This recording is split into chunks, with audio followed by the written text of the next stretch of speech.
Hi everyone, welcome to Sharmila Raju blogs. ಇದು last ವೀಕ್ದು log. ಇದು ಒಂದು ನೈಟು ನಾವು ಮಂಗಳೂರಿಗೆ ಹೊರಟಿದ್ದು, ಮೈಸೂರಿಂದ ಮಂಗಳೂರಿಗೆ ಹೊರಟ್ವಿ ನಾವು. ಸುಮ್ಮನೆ ಒಂದು ಪರ್ಸ್ನಲ್ ಕೆಲಸ ಇದೆ, ಸೊ ಹಾಗಾಗಿ ಹೊರಟಿದ್ದು. ಮುಂದೊಂದು ದಿನ ನಾನು ಹೇಳ್ಬೇಕಂದ್ರೆ ಖಂಡಿತ ಶೇರ್ ಮಾಡ್ತೀನಿ ಏನಕ್ಕೆ ಹೋಗಿದ್ವಿ ಏನು ಅಂತ. ಸೊ ಬಸ್ ಬಂತು, ಅಷ್ಟರಲ್ಲಿ ಸ್ಲೀಪರ್ ಬಸ್ ಬುಕ್ ಮಾಡಿದ್ದು. ನಮ್ಮ ಮನೆಯವರು ಫುಲ್ಲು ಜೋಕ್ ಮಾಡ್ತಾಯಿದ್ರು. ಯಾವುದೇ ಸ್ಲೀಪರ್ ಬಸ್ ಆಗಿರಲಿ, ನಾವೊಂದು ಬೆಡ್ಶೀಟ್ ತೊಗೊಂಡೋಗಿರ್ತೀವಿ, ಒಂದು ಬೆಡ್ ಕವರ್ ಆರಿಸ್ಕೊಂಬಿಟ್ಟು ಸ್ವಂತದ್ದು ಹೊಚ್ಕೊಳ್ಳಿಕ್ಕೆ ಹಾಸ್ಕೊಳ್ಳಿಕ್ಕೆ ತಗೊಂಡೋಗಿರ್ತೀವಿ. ಸೊ ನಾನು ಲಾಗ್ ಮಾಡ್ತಾ ಇದ್ನಲ್ವ, ಸೊ ಹಾಗಾಗಿ ಜೋಕ್ ಮಾಡ್ತಾಯಿದ್ರು. ಸೊ ಜರ್ನಿ ಎಲ್ಲ ಚೆನ್ನಾಗಿತ್ತು. ಮಂಗಳೂರು ಅಂದರೆ ಒಂಥರ ಪ್ರೀತಿನೇ ಇದೆ, ಯಾಕಂದರೆ ನಾವು ಅಲ್ಲಿ ಒಂದು 5 ಇಯರ್ಸ್ ಇದ್ವಿ ನಾವು. ಮೊದಲು 2001ಇಂದ 2005ವರೆಗೂ 2006ವರೆಗೂ ನಾವಲ್ಲಿ ಇದ್ವಿ ಮಂಗಳೂರಲ್ಲಿ. ಇನ್ನೇನು ಮಂಗಳೂರು ರೀಚ್ ಆಗ್ತಾ ಇದ್ದೀವಿ. ಮಾರ್ನಿಂಗ್ ಒಂದು 5 ಹಂಗೆ ರೀಚ್ ಆದ್ವಿ ನಾವು. ಇದು ಮಂಗಳೂರಲ್ಲಿ ಒಂದು ಸರ್ಕಲ್, ಇದು ಎಷ್ಟು ಸಖತ್ತಾಗಿದೆ. ನಾವು ಇದ್ದ ಆ ಟೈಮ್ಗೂ ಇವಾಗೂ ತುಂಬಾ ಚೇಂಜ್ ಆಗಿದೆ. ಅಂದರೆ ವೆದರ್ ಮಾತ್ರ ಹಾಗೇ ಇದೆ, ತುಂಬ ಸೆಕೆ ಮಾತ್ರ. ಅರ್ಲಿ ಮಾರ್ನಿಂಗ್ 5 o'clock ಫುಲ್ ಸೆಕೆ. ಇದು ಒಂದು AC ರೆಸ್ಟೋರೆಂಟು ಕಮ್ ಲಾಡ್ಜ್, ಇದು ಅಲ್ಲಿ ಬುಕ್ ಮಾಡಿದ್ವಿ ನಾವು. ಸೊ ಹೋಗ್ಬಿಟ್ಟು ಸ್ಟೇ ಮಾಡ್ಕೊಳ್ಳಿಕ್ಕೆ ಎಲ್ಲ ಫ್ರೆಶ್ ಆಗಿಬಿಟ್ಟು ನಮ್ಮ ಕೆಲಸ ಏನಿದೆ ಅದನ್ನು ಮುಗಿಸ್ಕೊಂಬಿಟ್ಟು ಕೆಲವೊಂದು ದೇವಸ್ಥಾನಗಳನ್ನ ನೋಡ್ಕೊಂಬಿಟ್ಟು ಬರೋದು ಅಂತ ಹೇಳ್ಬಿಟ್ಟು ಬುಕ್ ಮಾಡಿದ್ದು. ಸೊ ಅಲ್ಲಿ ತುಂಬ ಸೆಕೆ ಇರೋದ್ರಿಂದ ಮಂಗಳೂರಲ್ಲಿ ನಾವು AC ಇರೋ ಹೋಟೆಲ್ನೇ ಬುಕ್ ಮಾಡಿದ್ವಿ. ಸ್ವಲ್ಪ ರೆಸ್ಟ್ ತೊಗೊಂಡ್ವಿ. ಹೋದಾಗ ನಾವು 5 ಗಂಟೆ ಅಲ್ವಾ, ಒಂದು 7 ಗಂಟೆವರೆಗೂ ರೆಸ್ಟ್ ಮಾಡಿದ್ವಿ. ರಾತ್ರಿ ಅಷ್ಟು ನಿದ್ದೆ ಆಗಲಿಲ್ಲ. ಬಸ್ಸು ತುಂಬಾ ಘಾಟ್ ಸೆಕ್ಷನ್ ಅಲ್ವಾ, ಮಂಗಳೂರು ಘಾಟ್ ಸೆಕ್ಷನ್ ಅಲ್ವಾ, ತುಂಬಾ ಹತ್ತಿಂದಿತ್ತ ತುಂಬ ಇದು ಮಾಡ್ತಾಯಿತ್ತು. ಸೊ ಹಾಗಾಗಿ ಪದೇ ಎಚ್ಚರ ಆದಂಗಾಗಿ ನಿದ್ದೆ ಅಷ್ಟು ಚೆನ್ನಾಗಾಗಿರಲಿಲ್ಲ. ಸೊ ಒಂದು 2 hours ಮಲ್ಕೊಂಡ್ವಿ ಹೋಗಿ. ಆಮೇಲೆ ಎದ್ಬಿಟ್ಟು ಫ್ರೆಶ್ ಅಪ್ ಆಗಿಬಿಟ್ಟು ರೆಡಿ ಆಗ್ತಾ ಇದ್ದೀನಿ ನಾನು. ಇದು ನಾನು ಹಾಕ್ಕೊಂಡಿರೋ ಡ್ರೆಸ್ಸು ಸ್ಟಿಚ್ಚಿಂಗ್ ಮಾಡಿಸಿರೋದು. ಯೂಸಲಿ ನಾನು ಸೋಚಲ್ಲಿ ಅಥವಾ ರೆಡಿಮೇಡು ಅಜಿಯೋದಲ್ಲಿ ತೊಗೊಳ್ತಾ ಇದ್ದೆ. ಸೋಚ್ ಶಾಪಲ್ಲೂ ಕೂಡ ನಾನು ತೊಗೊಳ್ತಾ ಇದ್ದೆ, ಕುರ್ತಾ ಸೆಟ್ಗಳಿರ್ಬೋದು, ಕುರ್ತಾಗಳಿರ್ಬೋದು. ಸೊ ಈ ನಡುವೆ ನೋಡೋಣ, ಸ್ಟಿಚ್ಚಿಂಗು ಚೆನ್ನಾಗಿ ಬಂದರೆ ಸ್ಟಿಚ್ಚಿಂಗ್ ಮಾಡಿಸ್ಬೋದಲ್ಲ ಅಂತಂದ್ಬಿಟ್ಟು ಸ್ಟಿಚ್ಚಿಂಗು ಒಂದು 3 ಸ್ಟಿಚ್ಚಿಂಗ್ ಮಾಡಿಸಿದ್ದೀನಿ. ಲಾಸ್ಟ್ ಟೈಮ್ ಒಂದು ಹಾಕಿದ್ದು ವಿಡಿಯೋ ಕೂಡ ಮಾಡಿದ್ದೀನಿ. ಇದು ಅಷ್ಟೇ, ಇದು ಅದ್ರ ಜೊತೆನೇ ಸ್ಟಿಚ್ಚಿಂಗ್ ಮಾಡಿಸಿರೋದು. ಸಖತ್ತಾಗಿ ಬಂದಿದೆ. ಸ್ಪನ್ ಮೆಟೀರಿಯಲ್ ಇದು. 250 per ಮೀಟರ್ ಇದು.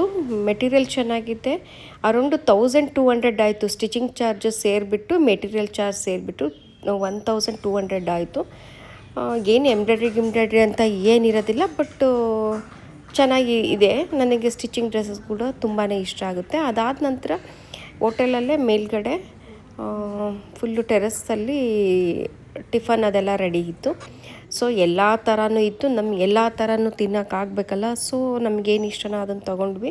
ಯೂಸಲಿ ಇಡ್ಲಿ ತಿಂದರೆ ಪೂರಿ ತಿನ್ನಲ್ಲ, ಆ ಥರ ನಾವು ನೋಡಿದರೆ ತುಂಬ ಡಿಫ್ರೆಂಟಾಗಿತ್ತು. ಅದು ನಮ್ಮದು ಹೋಟೆಲ್ ಫೀಸ್ ಜೊತೆನೇ ಇನ್ಕ್ಲೂಡ್ ಆಗಿತ್ತು ತಿಂಡಿ. ಸೊ ಪೂರಿ ಮತ್ತು ಇಡ್ಲಿ, ಕೇಸರಿಬಾತು, ಆಮೇಲೆ ತೂತು ವಡೆ, ಅದೇ ಉದ್ದಿನ ವಡೆ, ಅದೆಲ್ಲ ತಿಂದ್ವಿ. ಜ್ಯೂಸು, ಆಮೇಲೆ ಹಣ್ಣು, ಪಪ್ಪಾಯ, ಆಮೇಲೆ ವಾಟರ್ ಮೆಲನ್ ಅದೆಲ್ಲ ತೊಗೊಂಡ್ವಿ. ಇನ್ನೂ ತುಂಬಾ ಡಿಫ್ರೆಂಟಾಗಿ ಇಟ್ಟಿದ್ರು. ಪಲಾವ್ ಇಟ್ಟಿದ್ರು, ಆಮೇಲೆ ಪುಳಿಯೋಗರೆ ಎಲ್ಲ ಇಟ್ಟಿದ್ರು. ಬಟ್ ಅದೆಲ್ಲ ತಿನ್ನೋಕ್ಕಾಗಲಿಲ್ಲ, ಇಷ್ಟು ತಿಂದ್ವಿ. ಅದಾದ ನಂತರನೇ ಸಿಟಿ ಕಡೆ ಹೋದ್ವಿ. ಏನು ಒಂದು ಕೆಲಸ ಇತ್ತು, ಆ ಕೆಲಸದ ಮೇರೆಗೆ ನಾವು ಹೋದ್ವಿ. ಕೆಲಸ ಮುಗಿಸ್ಕೊಂಡ್ಬಿಟ್ಟು ಮತ್ತೆ ಮಧ್ಯಾಹ್ನ ಲಂಚಿಗೆ ಬಂದ್ವಿ ನಾವು. ಆಟೋದಲ್ಲಿ ಹೋಗ್ತಾ ಇದ್ದೀವಿ. ಅಲ್ಲೆಲ್ಲ ಮೀಟ್ರ್ ಲೆಕ್ಕದಲ್ಲೇ, ಮೀಟ್ರ್ ಎಷ್ಟಾಗುತ್ತೋ ಅಷ್ಟು ಕೊಡಿ ಅಂತ ಹೇಳ್ತಾರೆ. ಆ ಥರ ಅಲ್ಲಿಂದ ಇಲ್ಲಿಗೆ ಅಂದರೆ ಇಷ್ಟು ಅಂತ ಹೇಳಲ್ಲ, ಮೀಟ್ರ್ ಹಾಕ್ತೀವಿ ಅಂತ ಹೇಳ್ತಾರೆ.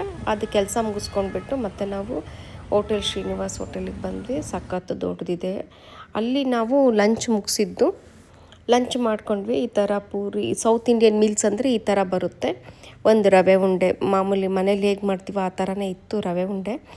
ಅದೆಲ್ಲ ತಿನ್ನಾದ ನಂತರ ಒಂದು 2 hours ರೆಸ್ಟ್ ತೊಗೊಂಡ್ವಿ. 2 o'clock ಹಂಗೆ ಊಟ ಆದಮೇಲೆ ಒಂದು 2 hours ರೆಸ್ಟ್ ಮಾಡಿಬಿಟ್ಟು 4 o'clock ಹಂಗೆ ಬೀಚ್ಗೆ ಬಂದ್ವಿ. ತಣ್ಣೀರ್ಬಾವಿ ಬೀಚಿಗೆ ಬಂದ್ವಿ ನಾವು ಮಂಗಳೂರಲ್ಲಿದ್ದಾಗ ಪೆಣಂಬೂರು ಬೀಚಿಗೆ ಯಾವಾಗಲೂ ಹೋಗ್ತಾಯಿದ್ವಿ. ಆವಾಗ ನನ್ನ ದೊಡ್ಡ ಮಗಳು ಅವಾಗ ಒಂದು 5 and 6 months ಬೇಬಿ ಇದ್ದಾಗ ನಾವು ಮಂಗಳೂರಿಗೆ ಹೋಗಿದ್ದು. ಅವಳೊಂದು 5.5 ಇಯರ್ಸ್ ಆಗೋವರೆಗೂ ನಾವು ಮಂಗಳೂರಲ್ಲೇ ಇದ್ದಿದ್ದು.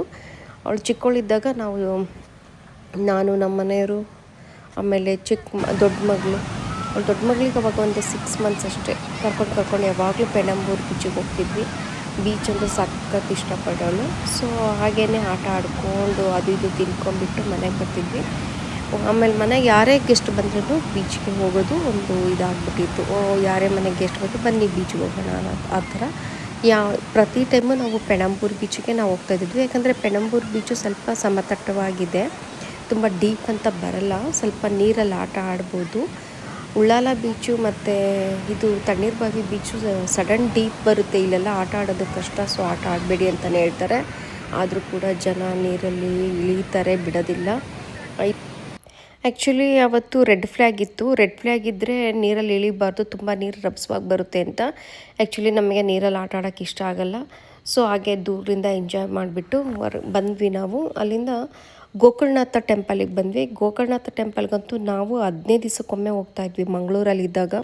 ಎವ್ರಿ 15 ಡೇಸ್ಗೊಮ್ಮೆ ನಾವು ಗೋಕರ್ಣನಾಥ ಟೆಂಪಲ್ಗೆ ಹೋಗ್ತಿದ್ವಿ. ಯಾಕಂದರೆ ತುಂಬ ಚೆನ್ನಾಗಿದೆ, ದೊಡ್ಡದಾಗಿರೋದ್ರಿಂದ ನನ್ನ ಮಗಳು ಆವಾಗ ಅದ್ರ ತುಂಬ ಓಡಾಡಿಕೊಂಡು ಚೆನ್ನಾಗಿ ಆಟ ಆಡಲಿಕ್ಕೆ ಸ್ಪೇಸಸ್ ಆಗಿದೆ ಅಲ್ಲ, ಸುಮ್ಮನೆ ಓಡಾಡ್ಕೊಂಡಿರ್ತಾಳೆ. ಅಲ್ಲೂ ಕರ್ಕೊಂಡೋಗ್ಬಿಟ್ರೆ ಟೈಮ್ ಪಾಸ್ ಆಗಿದ್ದೆ ಗೊತ್ತಾಗಲ್ಲ. ಒಂದು 2 ಅವರ್ಸು ಟೈಮ್ ಪಾಸ್ ಆಗಿಬಿಡ್ತಿತ್ತು ನಮಗೆ. ಅಲ್ಲೆಲ್ಲ ಸುತ್ತೋರ್ಕೊಂಡು ಆಟ ಆಡ್ಕೊಂಡು ಬಿಡೋಳು. ಸೊ ಹಾಗಾಗಿ ಗೋಕರ್ಣನಾಥ ಟೆಂಪಲ್ ನಾವು ಮಂಗಳೂರಲ್ಲಿದ್ದಾಗ ತುಂಬ ಸಲ ಹೋಗಿದ್ದು ಟೆಂಪಲ್ ಅಂದರೆ ಎವ್ರಿ 15 ಡೇಸ್ ನಾವು ಗೋಕರ್ಣನಾಥ ಟೆಂಪಲ್ಗೆ ಹೋಗ್ತಾಯಿದ್ವಿ. ಟೆಂಪಲ್ ಮುಗಿಸ್ಕೊಂಡ್ಬಿಟ್ಟು ಅಲ್ಲೇ ಒಂದು ಎದುರುಗಡೆನೇ ಒಂದು ಐಸ್ ಕ್ರೀಮ್ ಶಾಪ್ ಇದೆ, ಅಲ್ಲೇ ಐಸ್ ಕ್ರೀಮ್ ತಿಂದ್ಬಿಟ್ಟು ಮನೆಗೆ ಬರ್ತಿದ್ವಿ.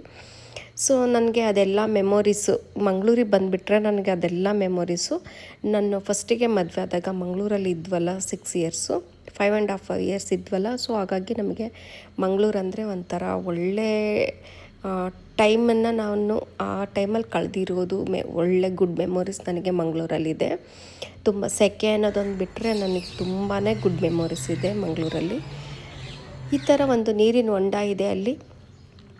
ಅದಾದ ನಂತರ ಒಂದು ಯಾವುದು ಐಡಿಯಲ್ ಐಸ್ ಕ್ರೀಮ್ ತುಂಬ ಫೇಮಸ್ಸು. ಮಂಗಳೂರಿಗೆ ಹೋದರೆ ಯಾರೇ ಆಗಲಿ ಐಡಿಯಲ್ ಐಸ್ ಕ್ರೀಮ್ಗೆ ಹೋಗ್ತಾರೆ. ಅಲ್ಲಿ ನಾನು ಒಂದು ಗಡ್ಬಡ್ ತೊಗೊಂಡೆ. ನಂಗೆ ಗಡ್ಬಡ್ ಅಂದರೆ ತುಂಬ ಇಷ್ಟ, ಬಿಕಾಸ್ ಅದು ತುಂಬ ಜಾಸ್ತಿನೂ ಬರುತ್ತೆ, ಫ್ರೂಟ್ಸು ಇರುತ್ತೆ ಅಂತ.